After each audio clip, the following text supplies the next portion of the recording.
오늘은 회복의 은혜라고 하는 주제로 말씀을 전합니다. 우리 인생들 가운데는 하는 일이 너무 어렵고 힘이 들어서 탈진 상태에 있는 분들이 있습니다. 그들에게 필요한 것은 회복이죠. 회복은 아주 좋고 건강한 본래의 상태로 되돌아가는 것을 말합니다. 병약한 사람은 건강 회복해야 하고, 경제가 어려운 사람은 경제 회복이 일어나야 되고, 자존감도 회복하고 명예도 회복하고, 그리스도인은 영성을 회복해야 합니다. 회복하지 않은 탈진된 상태에서는 아무것도 할 수 없기 때문에 그렇습니다. 본문 말씀의 내용은 하나님의 사람 엘리야가 하나님의 일을 너무 많이 하고 너무 크게 하고 쉴 틈이 없을 때 그는 탈진 상태에 이르게 됩니다. 아무 힘도 소망도 없는 상태에서 하나님은 천사를 보내서 그에게 회복의 은혜를 베푼 이야기입니다. 우리는 이 말씀 속에서 하나님이 우리에게 주시는 몇 가지 교훈이 있음을 꼭 명심하고 우리가 그 교훈을 받아들여야 되는데, 첫 번째 교훈은 우리 인간은 연약한 존재라는 것입니다. 때는 이스라엘 민족이 하나님을 배신하고 왕이 섬기는 바알신을 함께 섬기고 있을 때, 그리고 이세벨이라는 왕후가 가나안 원주민들이 전에 섬겼던 바알신과 아세라신을 장려하고 또 하나님 선지자들을 잡아 가두기도 하고, 이런 교회가 박해를 받은 시대였습니다. 원래 이 바알과 아세라신은 고대 농경사회에 가나안 원주민들이 고안해낸 우상이죠. 그들은 무슨 생각을 했냐면, 농사를 지으려면 비가 와야 된다. 비가 와야 땅에 뿌린 씨앗이 발아하고 성장하고 열매를 거둘 수 있다. 그런데 하늘에서 비를 내려주시는 신은 남성신이고 하늘의 신이다. 그게 바알이고, 여성신은 땅의 신인데 아세라신이다. 그 아세라신과 바알신이 서로 이렇게 하나가 돼서 좋으면 동사를 할 수 있다. 그러니 우리가 바알신과 아세라신을 잘 섬기자 해서 나무로 남자신 여자신을 만들어 숲속에 갖다 놓고 거기서 제사를 지내고, 남녀가 거기서 음란한 죄를 범하는 그런 제사의식이 있습니다. 이것은 하나님의 10계명 가운데 나 외에 다른 신들을 내게 있게 하지 말라는 1계명과 다른 세계 우상을 만들지 말고 섬기지 말고 절하지 말라고 하는 제2계명을 범한 아주 하나님의 진노를 불러오는 죄악이었으므로 이 백성이 이렇게 계속 가다가는 망하겠다. 그래서 역사적 사명을 가진 엘리야가 이 백성을 하나님께 돌아오게 해야 되겠다. 그러려면 내가 믿는 여호와 하나님이 참된 신인지, 왕과 왕후가 장려하고 있는 바알신이 참된 신인지, 이걸 영적 대결을 해서 하늘에서 불을 내려주는 신이 참된 신임을 알게 해야 되겠다. 그래서 왕을 찾아가지요. 왕이요, 전통적으로 믿어온 하나님을 믿어야지 아내가 씹을 때 가져온 그 바알신을 섬겨서 되겠습니까? 이 백성이 지금 갈등이 심합니다. 왕의 눈치를 보느라고 정신이 없습니다. 하나님을 믿자니 왕의 진노를 살 것 같고, 왕의 비유를 맞추자니 하나님이 진노할 것 같아서 갈등에 빠져 있는데, 이 갈등 속에 있는 온 백성을 갈멜산으로 모아주십시오.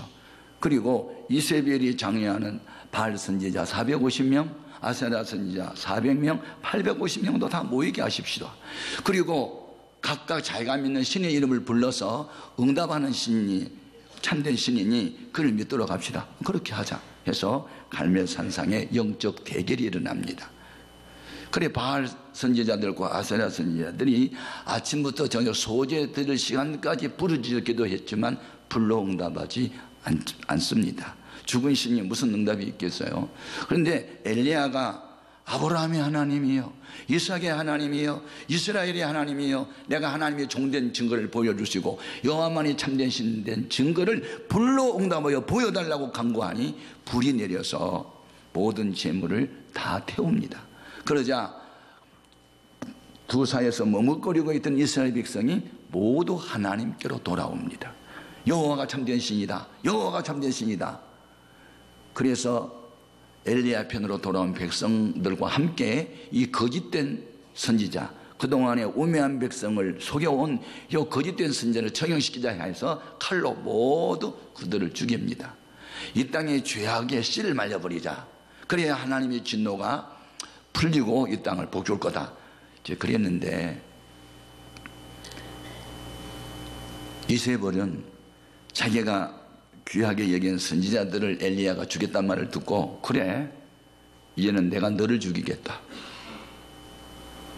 그래서 엘리야가 겁에 질려가지고 저 북쪽 갈멜산상에서 저 남쪽에 있는 부엘세바까지 도망갑니다.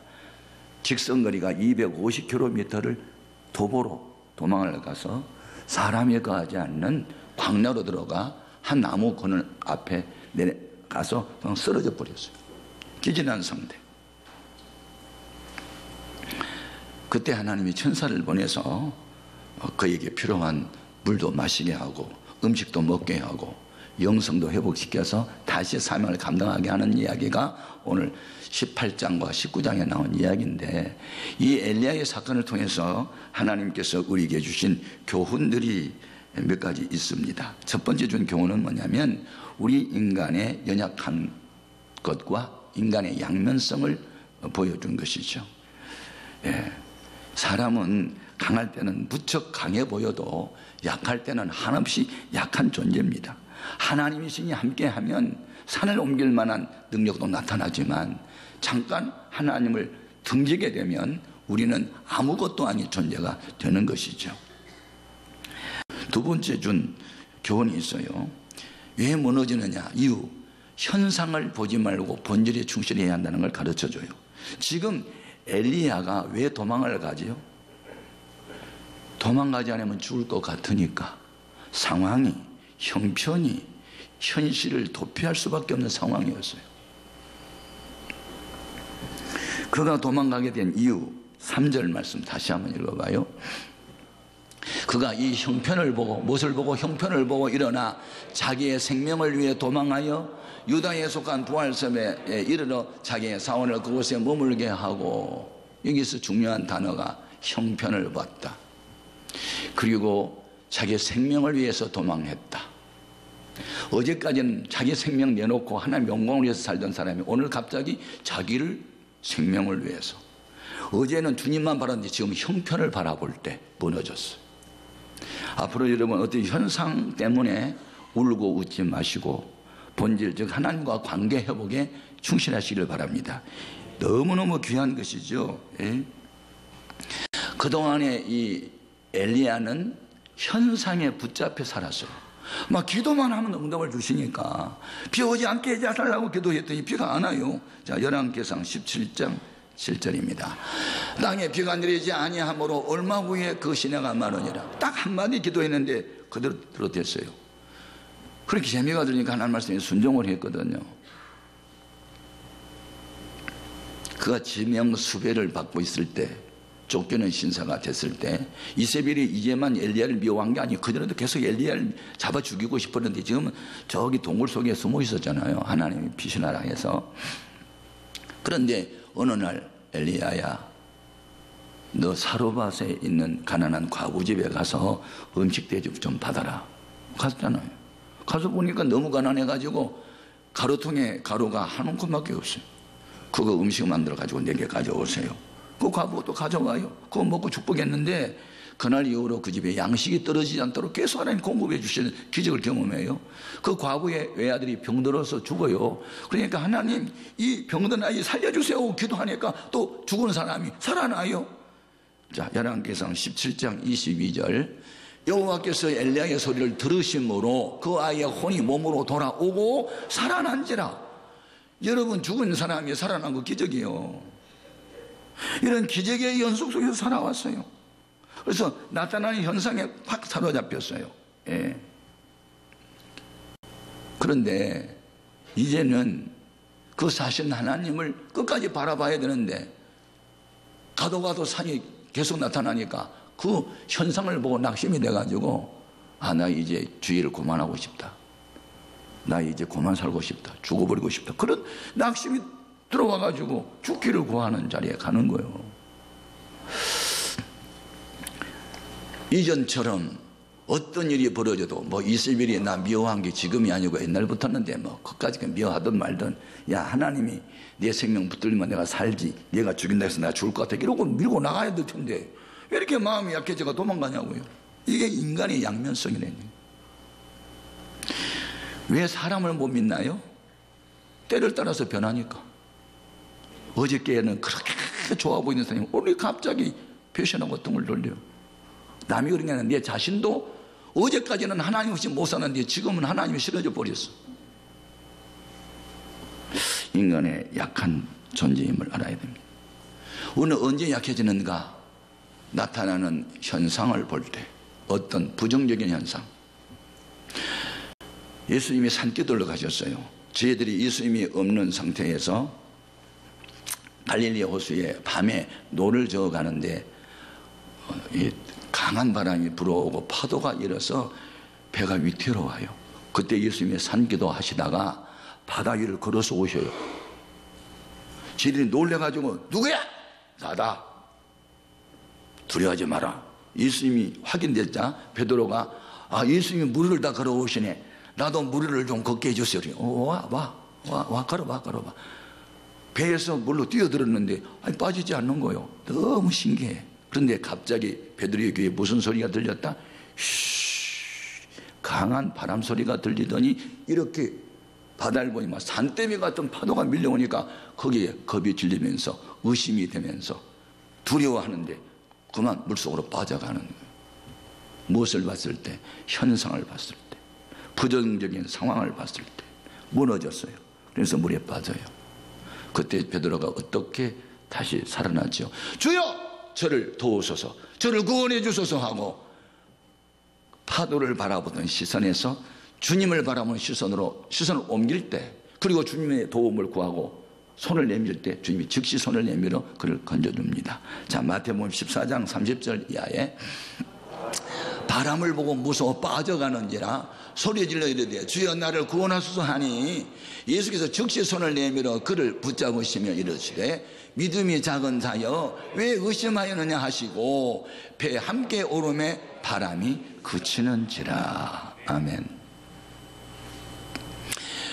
우리 주님을 변함없이 바라보고 변함없이 사랑하고 변함없이 주만 보고 따라가야 되는데, 우리는 주위에 어떤 상황들이 벌어지면 그것으로 시선을 뺏기다 보니, 마음도 뺏기다 보니 믿음도 흔들리게 되고 다 잃어버리는 거예요. 조심해야 돼. 성경에 나오는 신앙의 위인들 가운데 위험천만한 일을 당하지 않은 사람이 한 사람도 없어요. 그런데 그들 중에는 처음부터 끝까지 승리생활하는 사람이 있는데 공통점이 있어요. 어떤 상황에 벌어져도 요동하지 않았어요. 문제를 바라보지 않고 문제보다 크신 하나님을 바라보고 요동하지 않았어요. 그것이 승리의 비결이었어요. 그들이 쓴 시를 보겠습니다. 시편 42편 5절 같이요. 내 영혼아 네가 어찌하여 낙심하며 어찌하여 내 속에서 불안해하는가. 너는 하나님께 소망을 두라. 그가 나타나 도우심으로 말미암아 내가 여전히 찬송하리로다. 아니 엘리야가 이세벨로부터 너 반드시 내가 너 죽인다 그 말을 들을 때 마음이 불안이 오면 자기를 향하여 내 영혼아 네가 어찌하여 내 속에서 불안해하는고 너는 살아계신 하나님을 바라보라 하고 그 자리에서 무릎을 꿇고 하나님을 의지했다면 하나님이 어떤 다른 방법을 쓸 테인데 왜 주의 음성을 잃어버리고 나타나는 현상에 마음이 약해서 도망을 가냐고, 그리고 죽기를 구하냐고요. 예? 하나님은 의인을 붙잡아 주시는데 의인은 누구냐? 어떤 상황 속에도 흔들림이 없이 반석 같은 믿음으로 요동하지 않는 사람을 하나님 의인이라 하시고, 그런 의인은 하나님의 오른손으로 붙잡아 주십니다. 다윗의 고백이에요. 다윗의 경험담이에요. 다윗이 쓴 시편 55편 22절로 확인해 보겠습니다.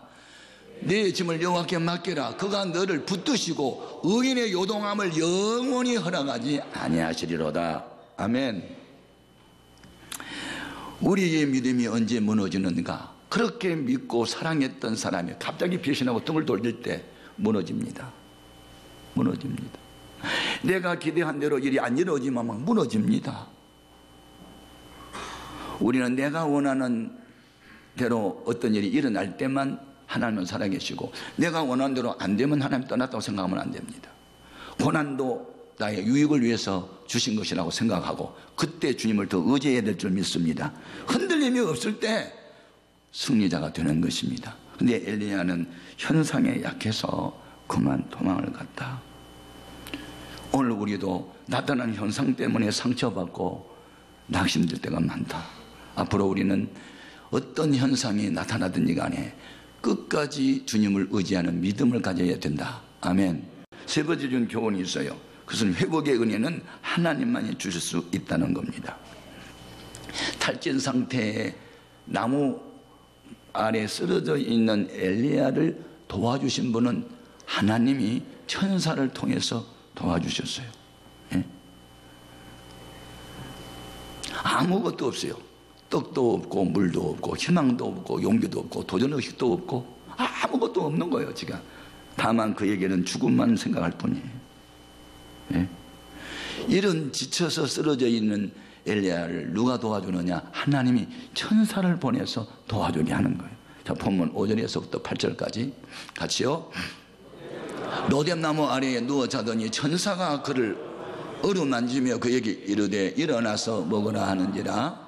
본즉 머리맡에 숯불에 구운 떡과 한 병 물이 있더라. 이에 먹고 마시고 다시 누웠더니 여호와의 천사가 또다시 와서 어루만지며 이르되 일어나 먹으라. 내가 갈 길을 다 가지 못할까 하노라 하는지라.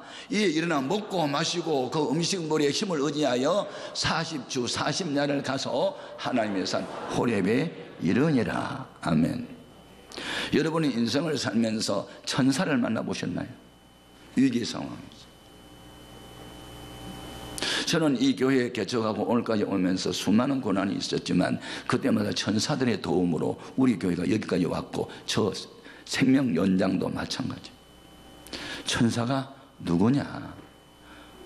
구원받을 후사를 도우라고 하나님이 보낸 영들인데 무슨 천사가 흰옷을 입고 날개가 닫혀서 그런 천사만 천사가 아니고 내가 기진 상태, 탈진 상태에 있을 때 나에게 힘이 되어주신 분이 계시면 그분이 하나님 보낸 천사로 믿어야 합니다. 자, 천사 누구인가? 히브리서 1장 14절 같이 읽어봅니다.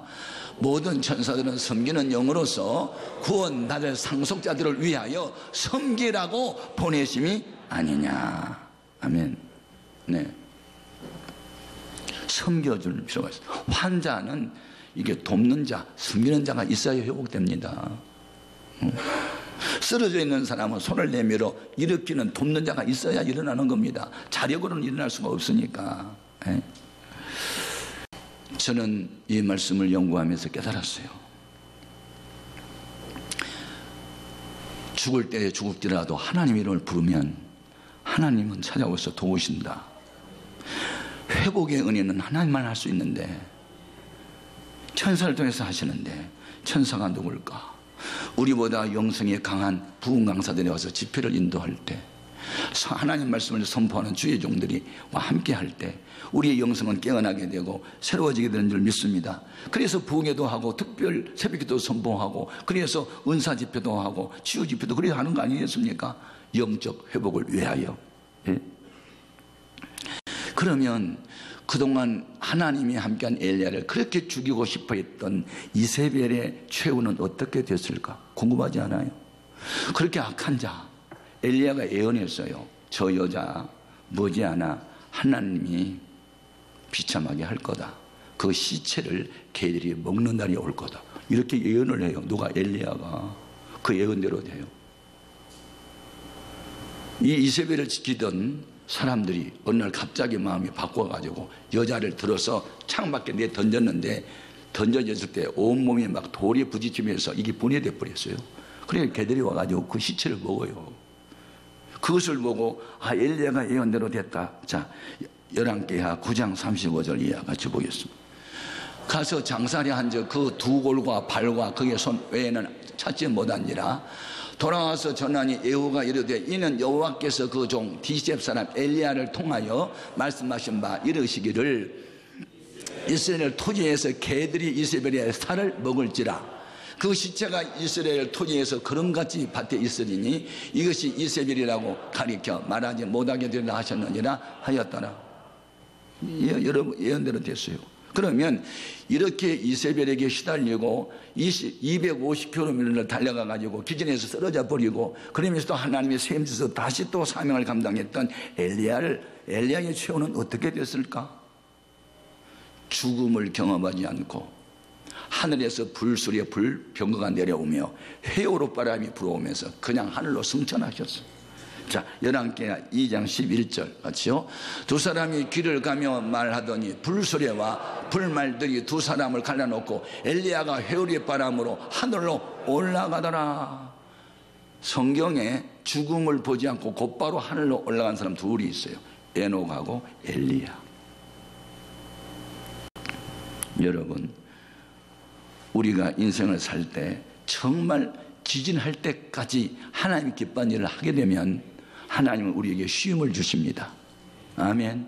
하나님이 일과 쉼에 조화를 이루도록 명령하셨어요. 낮에는 일하라, 밤에는 쉬라. 6일 동안 힘써 일하고 주일날은 쉬라. 땅도 6년 동안 소작하고 7년 때는 묵혀놔라. 7년이 7번은 7, 7은 49, 49년이 지난 그 다음의 해를 희년, 기쁠희 해년, 기쁨의 해를 정하고 모든 채무자들은 그날 채무를 탕감해주고 모든 종들은 자유를 선포해라. 이게 일과 쉼의 법칙이었어요. 예수님이 12제자들에게 가서 전도해라. 귀신 들린 사람을 자유케 해주고 병든 사람을 기도해서 낫게도 하고 그래라. 12제자가 나가서 일을 하는데 병든 사람을 붙들고 기도하기가 얼마나 힘든지 아세요? 그 사람이 아픔을 내 아픔으로 받아들이지 않으면 병자 위에서 기도가 안 나옵니다. 귀신 들려서 밤잠 안 자고 이상한 소리하고 힘을 센 사람 붙들고 기도하기가 얼마나 기능이 빠져나간 줄 아세요? 그런 일을 하다 왔어요. 그러니 막 전부 정신 나간 사람처럼 힘이 하나도 없어 보여요. 그때 주님이 하신 말씀이 뭐예요? 잠깐 쉬어라. 잠깐 쉬어라. 자, 마가복음 6장 30절 이하로 사도들이 예수께 모여 자기들이 행한 것과 가르친 것을 낱낱이 고하니 이르시되 너희는 따로 한정한 곳에 가서 잠깐 쉬어라 하시니 이는 오고하는 사람이 많아 음식 먹을 겨를도 없음이라. 얼마나 하나님 일에 몰입을 하고 몰두하고 전심전력을 다했던지 밥 먹을 시간도 없이 일을 했어요. 우리 교인들 중에 아침에 일찍이 출근해서 애들 가르치겠다고 2부 예배 드리고 그리고 계속 또 아이들 가르치다가 오후에 또 훈련받고 나중에 또 셀 예배 인도하고 그 리더들 교육까지 받고 나면요 하루 종일 아침에서 밤에까지 충성하는 사람이 있어요. 이들 가운데는 식사할 겨를도 없이 일하는 사람이 있어요. 그렇지만 주 안의 수고는 절대로 헛되지 않은 줄로 믿습니다. 너무너무 중요한 것입니다. 오늘 우리 결론적인 얘기는 우리들의 삶의 현장에서 뭐 출세했다, 뭐 성공했다 그런 것에 대해서 너무 부러워하지 마세요. 또 망했다, 병들었다 그때 너무 실망도 하지 마세요. 중요한 것은 현상이 아니라 그럼에도 불구하고 출세했고 잘 됐음에도 불구하고 병들고 망했음에도 불구하고 본질에 충실하면 하나님을 믿는 믿음이 흔들림이 없으면 때가 되면 반드시 일어난다. 하나님이 세임 주신다. 더 중요한 것은 하나님이 붙잡아주는 사람이 되라. 내가 주님을 붙잡는 믿음 말고 주님이 붙잡아주는 믿음. 어린아이가 엄마 손 붙잡는 것은 불안하지만 엄마가 잡아주면 더 안전한 것처럼 내가 주님을 붙잡는 믿음보다 주님이 사로잡아주는 믿음이 더 완전하다. 지금 엘리야는 주님을 위해서 기진하기까지 충성했기 때문에 하나님이 그를 붙잡아 주신 거예요. 아무나 붙잡아 주시는 것이 아니에요. 하나님을 기뻐하는 사람, 하나님 없이 못 사는 사람 되면 주님이 평생 오른손으로 붙들고 계실 줄 믿습니다.